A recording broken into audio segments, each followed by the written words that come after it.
Días. Con mucho gusto, aquí rindiendo cuentas a la ciudadanía, encantado. Este informe que ustedes emiten, que naturalmente ha sido muy cuestionado por los opositores, destaca un crecimiento sostenido de la economía ecuatoriana. Obviamente, para quienes somos legos en la materia, ¿cómo explicarles para que ellos entiendan qué es lo que está sucediendo en este primer trimestre de la economía ecuatoriana? Buenos días. Sí. Es un crecimiento gigante y precisamente para los que nos están criticando les traje este grafiquito. Ahí está. Aquí podemos ver. Póngalo del lado de acá, así, de este lado para que lo pueda... Ahí. De este lado, a ver, ahí. Acá tenemos, por ejemplo, crecimiento en la época de los críticos, de los Mauricios, de Lucio Gutiérrez. El crecimiento elevado se debió, sí, a un crecimiento del sector petrolero. Pero mire dónde estaba el crecimiento del sector no petrolero. Abajo. Es decir, los factores internos de la economía. El consumo, la inversión generadora de empleo estaba ausente. Teníamos crecimiento sin empleo. Mire lo que sucede ahora.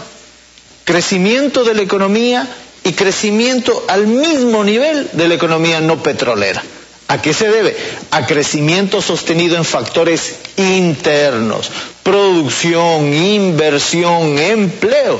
Y lo que señalaba, y tal vez corregir lo que ustedes mostraron, no solo es inversión pública, es inversión pública y privada, pero sobre todo inversión privada en el sector no petrolero de la economía.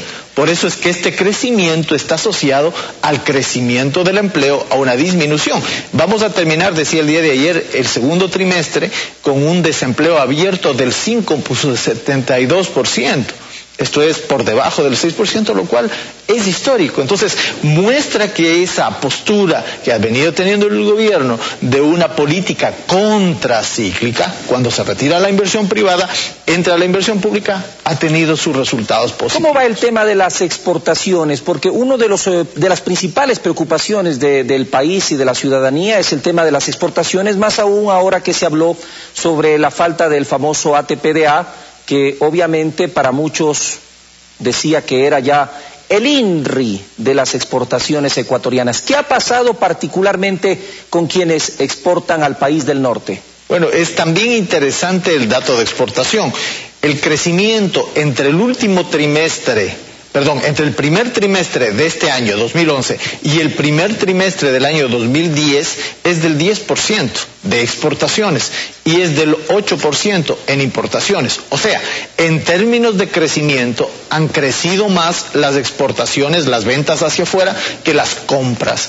Tenemos todavía que ver qué sucede en el resto del año con el impacto del ATPDA, pero lo que hemos visto es que el impacto no es desastroso como se anunciaba, como los agoreros del desastre anunciaban, sino que ha habido un comportamiento, yo diría que bastante optimista, bastante dinámico de las exportaciones, también de exportaciones no petroleras. Eso hay que señalar, porque claro, la exportación petrolera se debe al incremento enorme del precio del petróleo, pero las no petroleras se deben a dinamismo interno de la economía. En buen romance, corríjame si me equivoco, el día de mañana podríamos duplicar, si se dice hipotéticamente, la explotación petrolera y obviamente eso se reflejaría en la balanza, pero estaríamos cometiendo un grave error gastándonos todo al mismo tiempo. Eso es lo que se dice. Bueno, yo creo que hay que tener una corrección. ¿Qué hacíamos en el pasado? La época de los críticos. El resultado de la exportación petrolera lo metía usted en un fondito, el FEIRE famoso, pero ese FEIRE se destinaba básicamente a pagar la deuda. De cada 100 dólares, ¿cuál era la distribución? Salía. Ahora, claro, el momento que usted invierte en carreteras, en hidroeléctricas, en mejoramiento de refinerías y en el sector humano, educación, salud, seguridad, usted está invirtiendo esa riqueza. Lo que sale del subsuelo no se está yendo como por un tubo, como antes, a pagar la deuda externa, sino que se queda aquí aumentando y haciendo que florezca el desarrollo. Una digresión, como diría el expresidente, el doctor Rodrigo Borja. ¿Es real esto de que quienes poseían los papeles de la deuda eran los mismos que estaban en el mismo circulito de la vieja partidocracia? En otras palabras, sus financistas. Podrían o no serlo, pero al final del día la política económica financiaba y beneficiaba a esas personas. Es decir, si lo eran porque ellos estaban involucrados y si no porque eran intermediarios para que ese beneficio. Fíjese usted lo que era decirle al mundo: todo el resultado de la exportación petrolera está en este fondo y está destinado con toda seguridad a pagar la deuda externa. Eso era una preasignación. Criticaban las preasignaciones a universidades, a educación, etcétera, pero tenían la más grande preasignación para el pago de la deuda externa. La gran masa ciudadana, nosotros los que no entendemos mucho de economía, nos regimos por otro tema. Cuando vamos al mercado a comprar los productos de primera necesidad, porque yo sí voy al mercado a comprar y no voy al Supermaxi, que quede bien claro, lo sienten en el bolsillo, se está sintiendo esa situación por un lado. Y la otra, el desempleo, esa gran masa de personas que siempre andan en busca de un empleo, tanto los que se incorporan recientemente como los que ya se encuentran en la gran masa laboral. ¿En estos dos rubros se siente este crecimiento de la economía ecuatoriana? Yo creo que sin duda, porque en una economía mundial que ha visto crecer los precios en los últimos tiempos, se podría haber esperado un aumento de la inflación con el lógico impacto en el bolsillo de las personas. Pero ha habido inflación, pero no en los niveles internacionales. Ese es el uno. El segundo, lo que ya mencionábamos: tasa de desempleo abierto, primer semestre de este año, 5.72. Hay un desempleo oculto, pero es de las personas que no están necesariamente buscando empleo porque están en otras actividades, estudiando, qué sé yo, otras cosas. Y la tercera que le faltó a usted, y yo tal vez le ayudo ahí, Carlos, que es el asunto de la remuneración.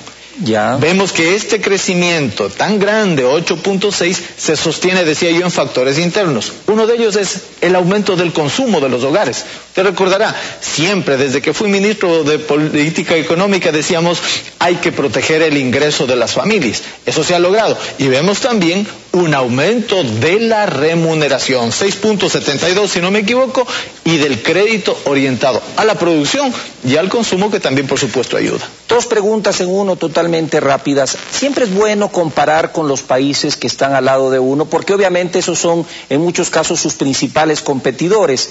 ¿Cuál ha sido el crecimiento, no sé si tenga el dato, tanto de Colombia como de Perú? No tengo el dato colombiano, el dato de Perú es alto y viene siendo permanentemente alto, pero también ahí hay que señalar: el dinamismo que ha generado la economía ¿se debe a la minería? No ha ido de la mano exactamente con crecimiento de empleo, con crecimiento de bienestar, que es lo que también ha sucedido en años pasados en la economía ecuatoriana. Usted tenía un oleoducto, un OCP que se hacía en un año determinado, subía el crecimiento al 10%, pero no iba acompañado de empleo. En definitiva, como decía, parafraseando a Quevedo, los muertos que vos mataistes gozan de buena salud. Bueno, en este caso yo diría que ellos mismos se han suicidado, sus cifras de desastre no son tales, hay cómo anunciarle al país que tenemos cifra alta de crecimiento, pero la segunda parte, sustentada en bienestar, en producción y en empleo. Muchísimas gracias, Diego Borja, presidente del directorio del Banco Central aquí.